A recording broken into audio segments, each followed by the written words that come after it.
Bien, entonces qué bueno comenzar un día más estas reuniones tan hermosas en las que tengo que decir una vez más que lo que hago es gozar de la presencia de ustedes y recordar tantas cosas bellas que uno ha tenido que aprender y decir, y entonces pues recordar es vivir, y recordamos la vida y vivimos recordando. Entonces, qué bueno comenzar con el tema de hoy, que es espiritualidad de la Semana Santa. Habíamos visto espiritualidad de la Cuaresma, espiritualidad de la Semana Santa y después veremos espiritualidad de la Pascua. Son momentos muy importantes en nuestro devenir litúrgico y entonces creo que es una cosa muy hermosa. Por eso vamos a pedirle al Espíritu Santo que nos ilumine y nos haga entender estos misterios tan grandes. Ven, Espíritu Santo, llena los corazones de tus fieles y enciende en ellos el fuego de tu amor. Envía tu Espíritu y serán creados y renovarás la faz de la tierra. Oh Dios, que has iluminado los corazones de tus hijos con la luz del Espíritu Santo, haznos dóciles a sus inspiraciones para gustar el bien y gozar de sus consuelos. Por Jesucristo nuestro Señor. Amén. Entonces, permítanme hacer una pequeña introducción sobre lo que estamos mirando y estamos intentando entender, que es la espiritualidad de la Semana Santa, teniendo en cuenta que pues lo que hacemos nosotros habitualmente es vivir la sagrada liturgia, pero la liturgia pues es algo muy importante, recordando en aquella definición en latín larga que es la que me brota, pero la que no hay que decir porque es demasiado larga, pero es importante decir que la liturgia es la glorificación de Dios y la santificación de los hombres. Lo veremos el día próximo, que es la liturgia. Simplemente es este diminuto excursus que luego pues lo veremos. Pero, ¿y qué es la liturgia? La liturgia es lo que está en los libros sagrados, es la acción sagrada por la que por la cual en el rito la obra sacerdotal, opus Christi sacerdotale, la glorificación de Dios y la santificación de los hombres siempre se ejerce y se perfecciona. Semper exercitur et peragitur. Se hace del todo, se perfecciona, que eso quiere decir, perfeccionar es hacer del todo, facere per. Perfeccionar es hacerlo todo, y en la liturgia se nos perfecciona, se nos hace del todo. Es muy hermoso ese texto latino, me parece que es muy importante. Entonces, ¿y qué es la liturgia? Repito que volveré a decir esto en la...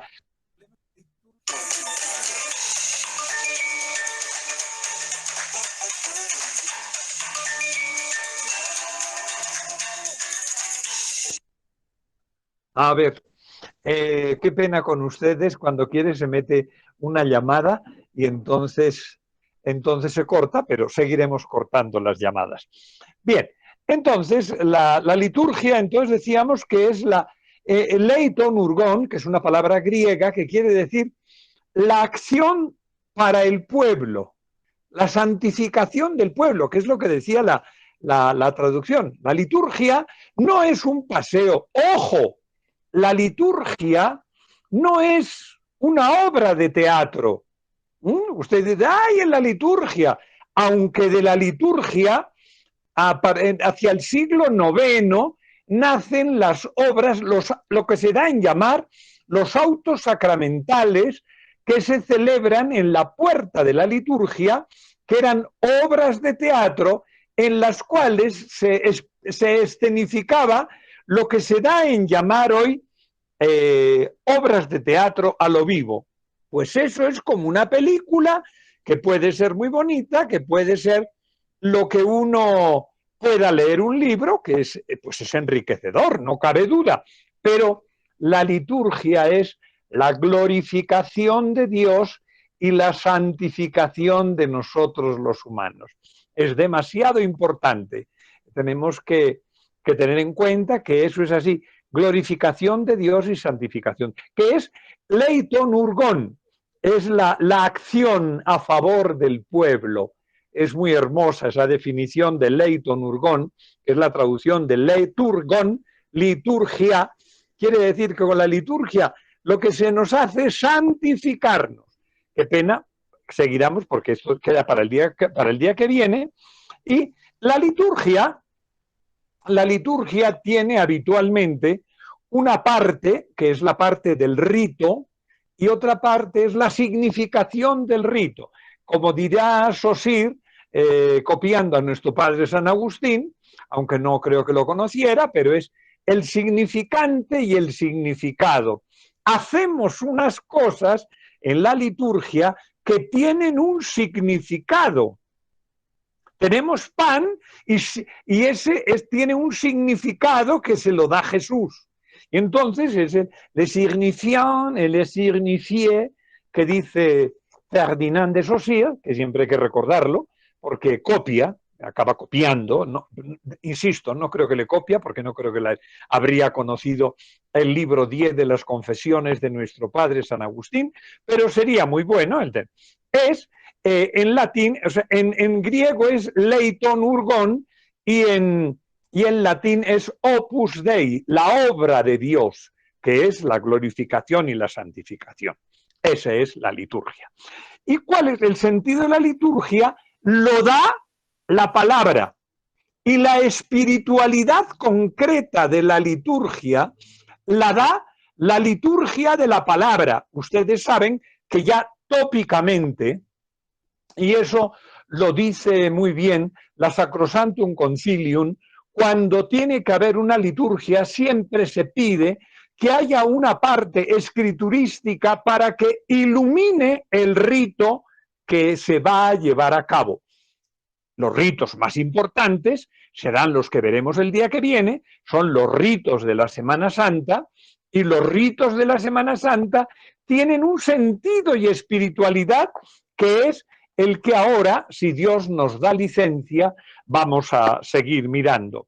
Bien, es la liturgia de la palabra y la liturgia de la Eucaristía normalmente en una misa, pero hay otras liturgias que no tienen, que otros actos litúrgicos, ojo, cabe muy bien decir que los que es distinto lo que es un acto piadoso a lo que es un acto litúrgico.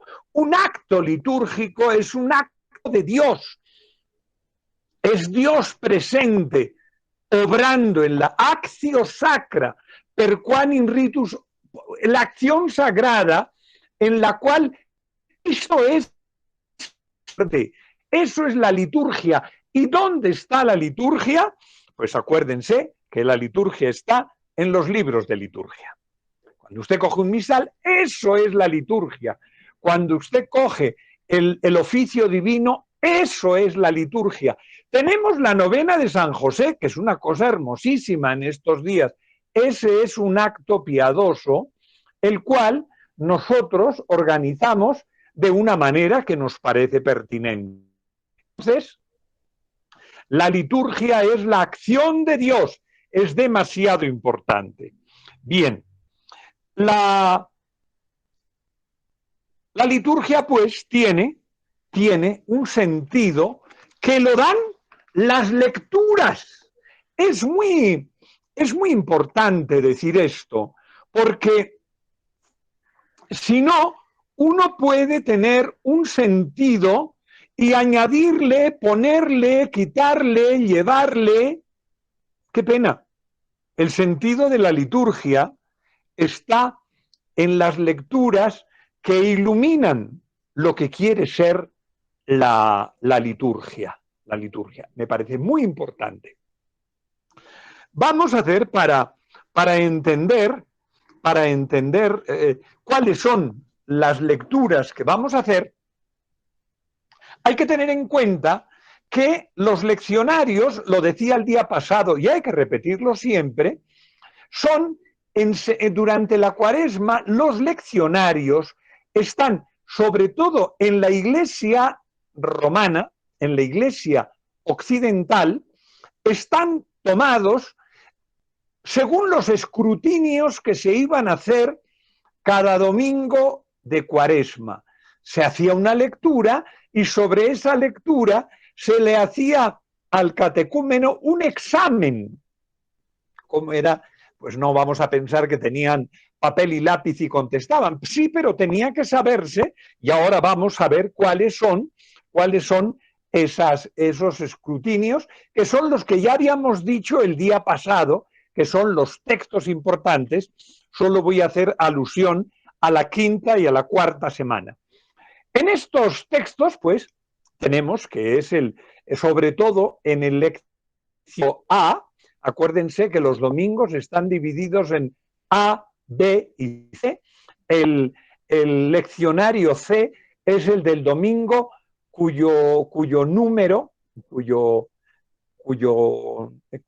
año es múltiplo de 3. Saben ustedes, para ser si es múltiplo de 3, se suman los números y si el último es múltiplo de 3, ese es el ciclo C. Si no me he explicado bien las matemáticas ya, pero creo que es sencillito. Bien, entonces, sobre todo en el ciclo A, pues se daba lo que eran los escrutinios, que era lo que se tenía que saber por la fe. Entonces, eso me parece importante. Estamos hablando del rito romano, de la Iglesia occidental. No me meto en la Iglesia oriental. Me parece que las iglesias orientales católicas, las ortodoxas también, porque son primas hermanas, bendito sea Dios, si no llega a ser por dos personajes malucos, Focio y Celulario, pues estaríamos formando una sola iglesia o nos hubiésemos dividido después. Pero bueno, la división se dio por Focio y Celulario, pero en las iglesias orientales tienen otros ritos. Por ejemplo, el día pasado, su santidad Francisco estuvo diciendo misa en el rito caldeo y les devolvió un ritual importante del siglo X, cosas muy entrañables. Y tenemos, por ejemplo, por ahí tengo una cosita, no, ahí está su santidad, por ahí tengo, ahí está, ese santo que está ahí con esas barbas luengas, es San Charbel. Y entonces, pues en la iglesia, que es iglesia siria, que es maronita, por marmarón, pues tienen otros regímenes. Por eso no pasa nada si se cambian que la iglesia tiene siempre la potestad de instruirnos. Entonces la iglesia siria, pues, perdón, la iglesia libanesa, la iglesia maronita, digámoslo así, porque hay los maronitas, marmarón y los martomitas, hay todo un cúmulo de iglesias que han sido una grande riqueza en la iglesia, de las cuales nosotros, pobres ignorantes, no tenemos ni idea. Pero ahí sabemos que eso está ahí. Bien, dicho lo cual, a ver si entramos a hacer un pequeño excursus de todo lo que es la Semana Santa. Antes de la Semana Santa, y les decía que los domingos iba a hacer una pequeña mención de la semana cuarta de Cuaresma y la semana quinta. ¿Por qué la cuarta? Es la que pasó el día pasado, que era la semana del Letare, porque se puede, no es obligatorio, pero la liturgia autoriza que en vez de morado, que es el color penitencial, se vaya con un ornamento rosado, ni blanco ni morado, rosado. Y es el domingo de Letare, pasa una cosa similar en Adviento, es el domingo en el que la Iglesia anima con la palabra letare, alégrense, estamos en Cuaresma, pero alégrense porque estamos caminando y estamos dándole sentido a lo más importante de la liturgia, que es la alegría de la Pascua. Ese domingo, el domingo cuarto, en el ciclo A, lo dijimos el día pasado, se hace la lectura del ciego de nacimiento. Acuérdense, los que veían no ven y los que no ven veían, y el que no ve veía. Y por eso en el escrutinio pues está clarísimo. ¿Qué es lo que nos hace la fe? Ver lo que los demás no ven, dar sentido a nuestra visión. Después, y tenemos en el quinto domingo de Pasión, después de la reforma litúrgica del Vaticano II, a la Semana Santa antes se le llamaba Semana de Pasión. La quinta semana era Semana de Pasión y en la actualidad es quinta semana.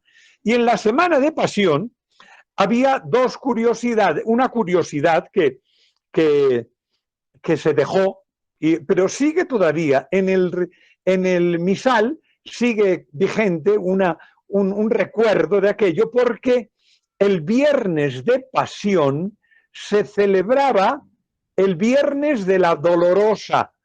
Todas las lolas celebraban su fiesta el viernes de Pasión. Lolita celebraba el viernes el día de la Dolorosa, Lola. Y entonces el viernes de Pasión era el viernes de Nuestra Señora de los Dolores. Y la lectura era la lectura de Lázaro, que era la vida. El ser cristianos es apuntarnos a la vida con Lázaro, a la resurrección de la vida. Bien, ese sería el comenzar de nuestro pequeño caminar por este sentido de la liturgia. Bien, con lo cual llegábamos ya al domingo sexto, que es el domingo de Ramos. Es muy importante decir que el domingo de Ramos es una fiesta que se fue implementando a imitación de la manera de celebrar la Semana Santa en Jerusalén. Lo cuenta, espero que todos se hayan asomado por un instante a leer a la monjita apatiadora, la monja Egeria, la gallega que se fue hasta Jerusalén y paseó durante 5.000 kilómetros. Claro, si hoy en día una peregrinación no es fácil, imagínense ustedes, hace 1500 años, pues difícil, pero ahí le tenemos. Y cuenta la monja Egeria que en Jerusalén, al atardecer, es muy curioso porque pues a veces no sé qué, nos pensamos no sé qué, al atardecer se hacía la fiesta de los Ramos y se iba en procesión desde el Monte Los Olivos, que está enfrente de Jerusalén, donde está la iglesia de Jesús Lloró, donde está la iglesia del Monte de los Olivos, donde está la iglesia de las cúpulas doradas, donde está, me parece que no me equivoco, está enterrada la mamá del duque de Edimburgo, el esposo de la reina Isabel II de Inglaterra, estuvo de monjita ahí, en esa iglesia de las cúpulas doradas. Merece la pena mirarla, es creo que es de Santa Magda, creo que es de Santa Magdalena, y entonces es una iglesia rusa muy importante, y enfrente, bajando hacia la Gehenna, que cuando dice Jesús que los va a mandar a la Gehenna, era el basurero, póngale un nombre bien feo a la Gehenna, porque eso dice, los voy a mandar a la Gehenna. ¿A qué huele la Gehenna? Allá está. Y al otro lado del torrente estaba la Gehenna, el cementerio, y allí estaba Jerusalén. E iban en procesión desde el Monte de los Olivos hasta Jerusalén. Y cuenta la monja Egeria que iban pasito y disimulito porque es cuesta arriba. Y como decía el padre Saturnino, para la cuesta arriba quiero mi burro, porque la cuesta abajo yo me la subo. Y entonces esa era la fiesta de los ramos. Entonces se impuso porque no todas las iglesias tenían como importante esa fiesta de los ramos, porque era el sentido, que es lo que quiero decir, veremos la liturgia, pero el sentido ¿cuál es? Vamos a ver las tres lecturas, que son pues muy curioso, muy curioso. En el siglo V se instala eso, y mientras tanto vamos a decir qué es lo que tiene la entrada, el día de Ramos. Es el domingo de Ramos de la Pasión del Señor.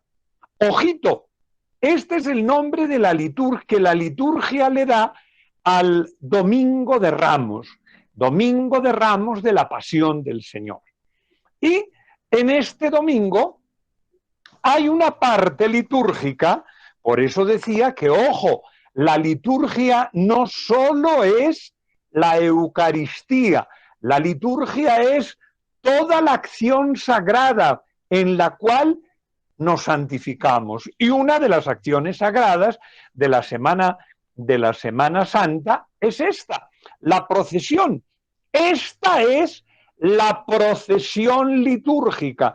Luego hay otra procesión litúrgica que será la procesión al monumento. Lo veremos el día que viene con el misal romano. Pero esta liturgia es la procesión de los ramos, es el caminar. ¿Y qué es lo que recuerda? Por eso tenemos las lecturas, son las que nos hacen entender cuál es el sentido de las acciones litúrgicas y su sentido del espíritu, lo que tenemos que entender. A veces se le añade a las acciones litúrgicas muchas otras significaciones, las cuales pues a veces pueden estar bien o no. Eso es muy aleatorio. Pero el sentido de la procesión es el tener en cuenta que Jesús entra en Jerusalén, se me olvidaba, no siempre eran en domingo. El domingo también se solían celebrar la procesión de Ramos el lunes santo, pero eso queda para la liturgia, pero por lo menos quede dicho ya. Y entonces, ¿qué es lo que se lee? Pues se lee la pantomima del mundo, la pantomima de los que van, bendito el que viene en el nombre del Señor, Hosana, Hosana, ¿quién era? Bla, bla, bla, bla, bla. ¿Y qué pasó? Lo dejaron allí tirado. Cuéntala. El texto dice, y se tuvo que ir a Betania, después de que tenía tantos áulicos que le decían, ¡ale, qué bien, qué bien! Es el sentido de esa procesión. Bien, acabada la procesión que actualmente, insisto, en la liturgia se hace así, pero el sentido de la procesión, para mí creo que es el sentido de la pantomima de la carreta que somos capaces de echar los humanos. Loado sea el Señor.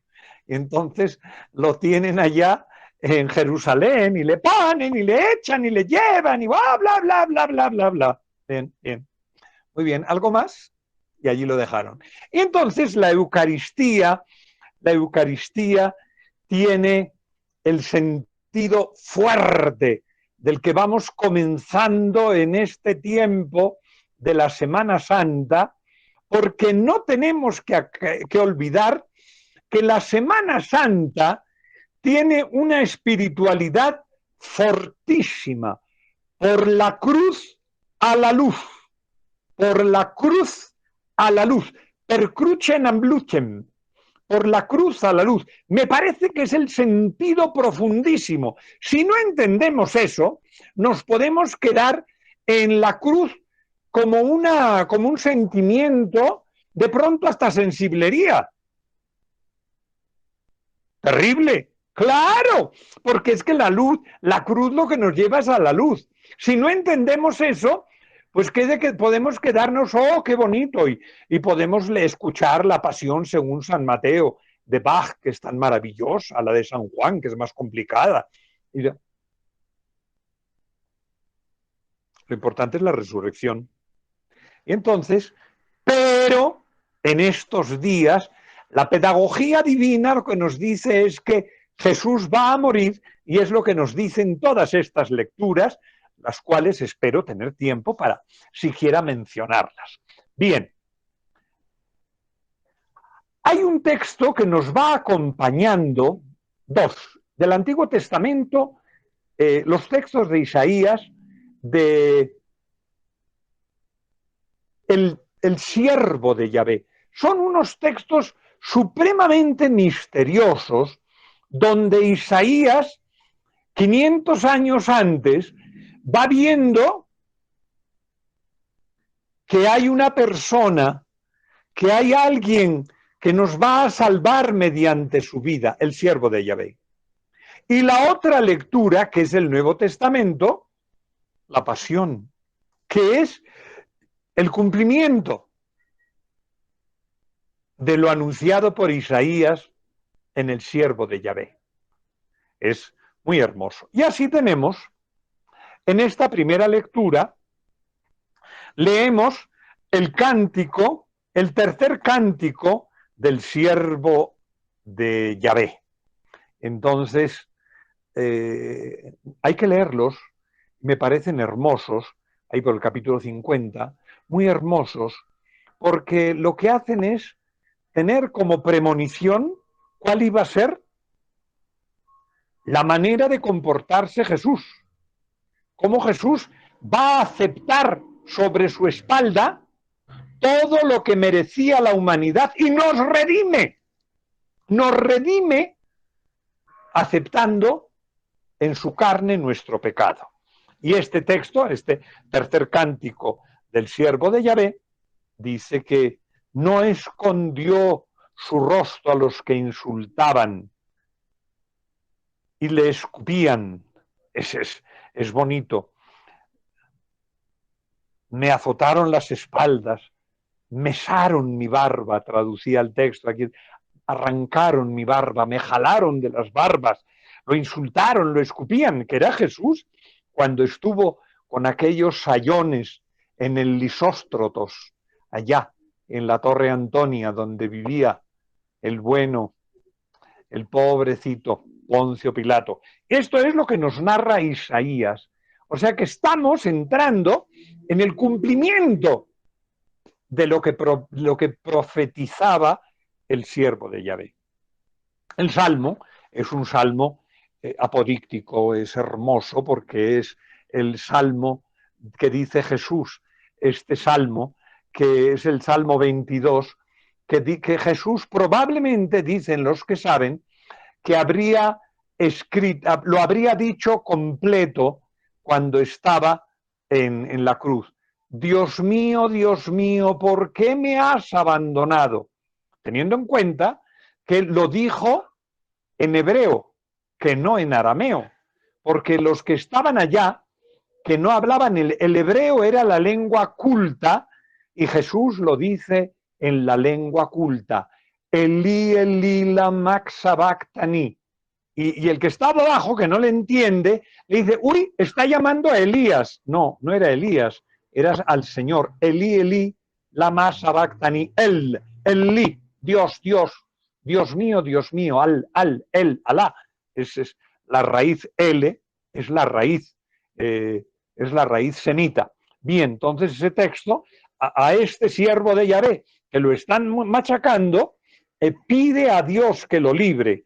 Y después en Filipenses, que es el himno de Filipenses, que es el símbolo de la kenosis, que es el signo de la humillación de Jesús, y entonces el final del himno de Filipenses es el sentido, porque no tendría ningún sentido el siervo de Yahvé, no tendría ningún sentido la pasión que a continuación vamos a leer, si no fuese que en Filipenses dice, por eso Dios lo levantó sobre todo y le concedió el nombre sobre todo nombre, de modo que al nombre de Jesús toda rodilla se doble en el cielo, en la tierra, en el abismo, y toda lengua proclame, Jesucristo es Señor, Kyrios, para gloria de Dios. Bien, estas dos primeras lecturas es el sentido, la muerte del siervo, el sentido de la glorificación, y eso se lee en los ciclos A, B y C, se lee la lectura de la pasión según San Mateo, Marcos y Lucas. Y sobre la pasión, pues no digo nada, porque creo que cuando uno se pone a predicar de la pasión y ver cuál es el sentido de la pasión, pues lo más sencillo es decir, léala, porque es que está tan clarita que mejor no explicas, mejor la lees y te enteras. Ese es el sentido del Domingo de Ramos. Se lee, el domingo se lee Mateo, Marcos o Lucas, y luego Juan se leerá el día de Viernes Santo. Es importante. Antes, en la liturgia anterior al Vaticano II, lunes, martes, miércoles, jueves, todos los días se leía la Pasión. Recuerdo yo como acólito que era una lectura larguísima y nosotros estábamos ahí escuchándola en latín, pero era la Pasión. Entonces, Mateo, Marcos y Lucas el lunes y el viernes San Juan. Y repito, el sentido de la Pasión creo que mejor es dejarlo al descubrimiento de cada uno, porque es demasiado importante. Es la pasión, ¿qué estamos celebrando? La resurrección. ¿Y qué es lo que pasó antes? La pasión. La pasión. Entonces, per crucem ad lucem. Bien. Pasado el Domingo de Ramos, entramos en el lunes, martes y miércoles santo. Estos 3 días son unos días en los cuales litúrgicamente se nos va recordando que es que estamos caminando. Y es muy curioso porque históricamente parece que Jesús en esas cosas están los escritos sobre todo el Papa Benedicto, que son muy hermosos los de Cristo, esos libros que escribió, les recomiendo porque son los sentidos que tiene. Parece ser que Jesús, después de la tarantela que hicieron, porque no era más que jalel, jalel, jalel, seguro que me suena más a tarantela que otra cosa, lo dejaron abandonados y se fue a Betania. Y allá estuvo esos días hasta que preparó la cena y se fue el jueves a comer la cena. Y entonces, estos días, lunes, martes y miércoles, les recuerdo que se leen estas lecturas que tienen un sentido pues tan profundo y que son la manera como vamos entendiendo la espiritualidad de estos días. ¿Por qué hago insistencia en esto? Porque es que si no, de pronto entendemos que la espiritualidad es hacer, decir, comer, tener, no comer, no llevar, no poner, ponernos, vestirnos. Lea la Sagrada Escritura y ahí es donde Dios nos habla. Entonces, por eso, no va en contra, ojo, de otras cuestiones que son actos piadosos, los cuales tienen un grande valor dentro de la Iglesia, pero para los que sabemos leer, pues lea usted la, lea usted, por favor, la liturgia de estos días y lea los libros litúrgicos. Así nos quedamos, pues, en el lunes santo y volvemos a repetir, porque el lunes santo tenemos, en primer lugar, el libro de Isaías, el primer cántico del siervo de Yahvé.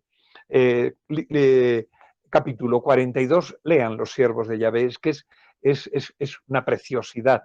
Y dice, y claro, en este no gritará, no levantará la voz, no voceará, no quebrará la caña cascada, no apagará el pábilo vacilante. Es hermoso, es el cuidado del siervo de Yahvé que está sostenido por Dios para sostener a los débiles. Este es mi siervo, a quien sostengo, mi elegido, en quien tengo mi complacencia. Alguna vez se pregunta siempre, ¿y quién es el siervo de Yahvé? ¿Sería el mismo Isaías? ¿Sería algún personaje histórico en el cual habría descubierto eso? Pero siempre la Iglesia lo ha entendido como una profecía sobre Jesús, que es el siervo de Yahvé. Y en el Salmo leemos aquello de el Señor es mi luz y mi salvación. Es importantísimo. Y el Evangelio de Juan nos trae ese texto que es tan espléndido. María en Betania limpia sus pies y los enjuaga, con nardo prístino, dicen.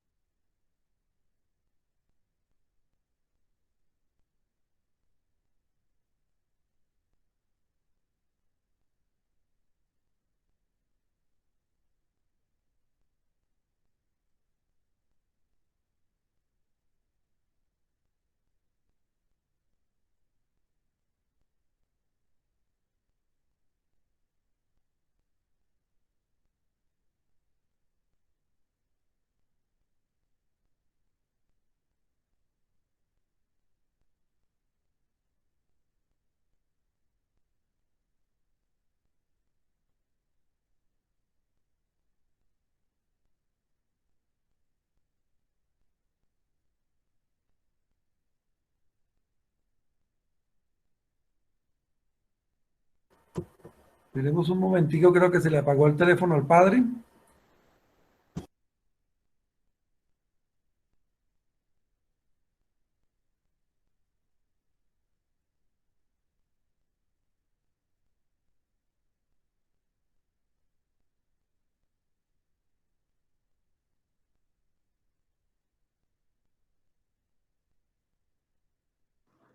¿Estamos? Padre, sí, ya está. Una llamada y es el inconveniente de... Pero bueno, sigamos para adelante, que es lo importante. Bien, nos habíamos quedado en el bellísimo de María ungiendo los pies a Jesús con nardo prístini, dice nuestro padre San Agustín, con nardo purísimo. Y entonces es esa presencia, ese acompañamiento, es el acompañamiento de Jesús que está anunciando. Podríamos venderlo y dice Jesús, lo guardaba para mi sepultura. Bien, en el martes santo nos encontramos de nuevo en la primera lectura con el libro del profeta Isaías, el segundo cántico del siervo de Yahvé. Y es la profecía, porque ese misterioso personaje dice, tú eres mi siervo, por medio de ti revelaré mi gloria.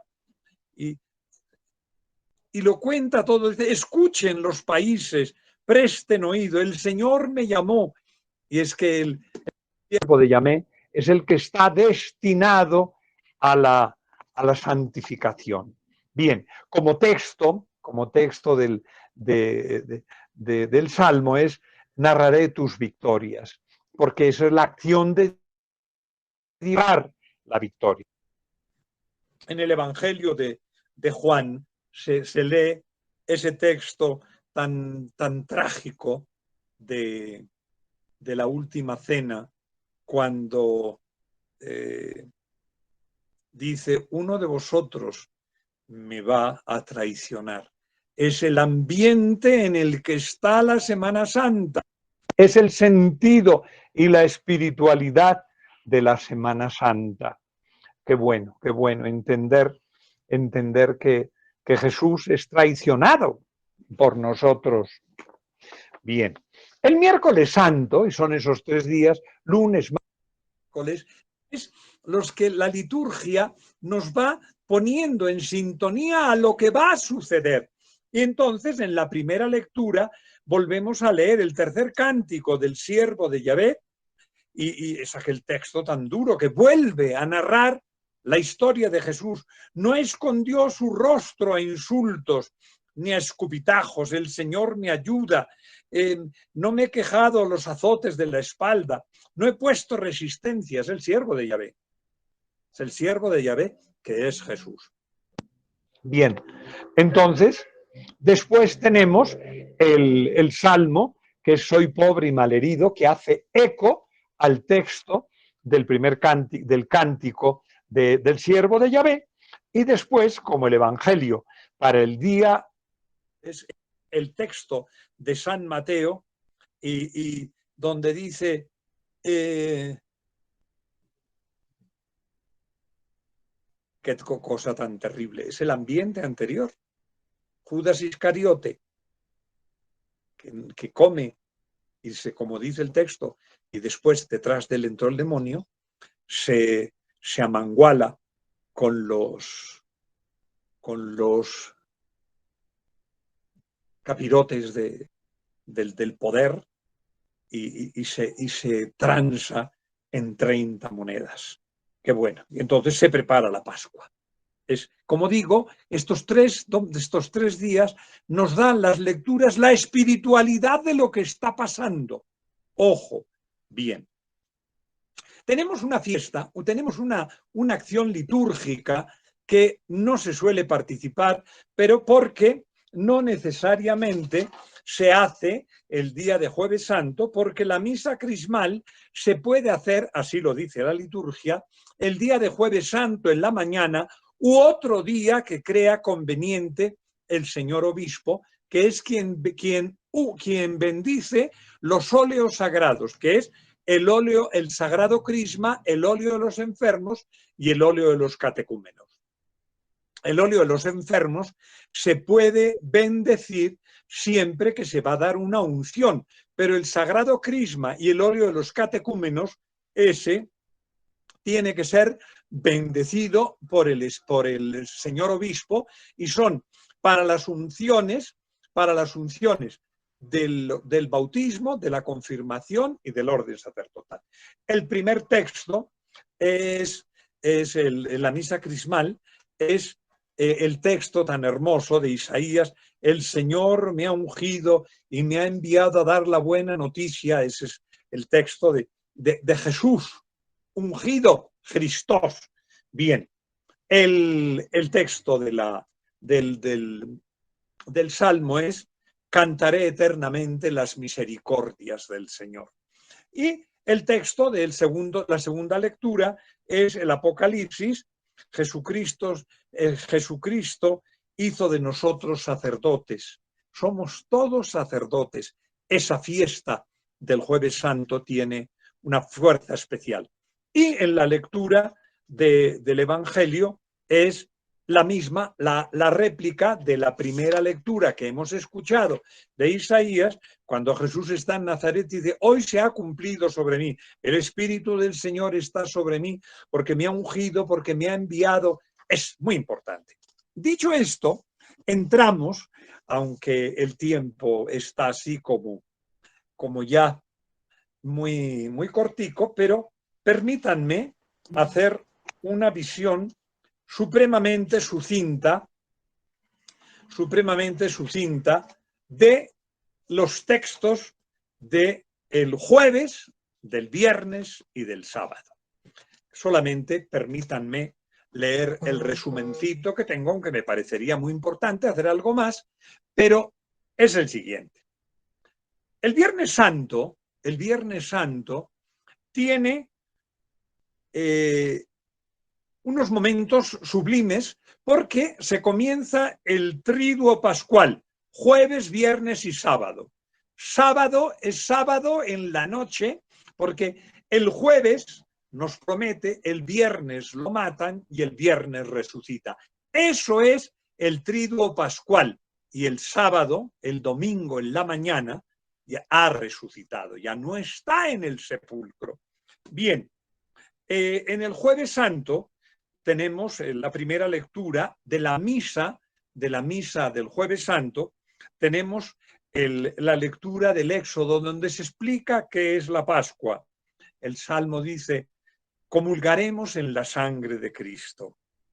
Y después de 1 Corintios, nos recuerda, cada vez que coméis de este pan, recordáis la muerte del Señor hasta que venga. Y en San Juan se recuerda el lavatorio, porque el Jueves Santo, la espiritualidad del Jueves Santo tiene 3 elementos: la caridad, el sacerdocio y la Eucaristía. Esa es la espiritualidad que está puesta aquí. La Pascua, comulgando, que es en 1 Corintios, y la caridad en el lavatorio. Después, el Viernes Santo. El Viernes Santo es un día que el viernes y el sábado santo no se celebra la Eucaristía. Permítanme que hablaremos posteriormente, el día que viene, el miércoles que viene, veremos la liturgia, porque es muy rica la liturgia del jueves y la del viernes. El viernes es la celebración de la pasión del Señor. No se celebra la Eucaristía y la liturgia tiene como sentido las siguientes lecturas. Insisto, veremos la acción litúrgica el día próximo. Primero en Isaías, el 4º cántico de Yahvé, miran a mi siervo, y entonces el mirar al siervo que está, y el Salmo, en tus manos, Señor, encomiendo mi espíritu. Ese es lo que dijo Jesús, que es el Salmo, me parece, Padre, en tus manos encomiendo mi espíritu. Y en los hebreos se dice que Jesús es la fuente de salvación y se lee la pasión según San Juan, que me parece tan espléndido entender que es la profundización en el sentido teológico de la pasión. El sábado santo no hay liturgia. Es un día alitúrgico, porque la única liturgia es la liturgia del silencio. No se dice nada, porque Cristo está muerto. Y entonces, ahí acabaría ese momento tan espléndido, y después ya pasaríamos a la liturgia del primer día de la semana, que es la vigilia pascual. Y entonces, ahí nos quedaríamos en ese momento tan importante, después de haber pasado lunes, martes y miércoles, ver qué es lo que pasaba, el jueves entender que Jesús se compromete con nosotros y el viernes muere. El sábado está muerto y el domingo en la mañana resucita y ya no lo encuentran. Y el sentido de la Pascua, que lo veremos el día en la semana siguiente de la siguiente, es la vigilia pascual, donde estamos en vela para ver que se cumpla lo que Dios ha prometido a su pueblo. Y eso se hace mediante 7 lecturas, que las veremos, la epístola y al final el Evangelio, cuya palabra importante es resucitó.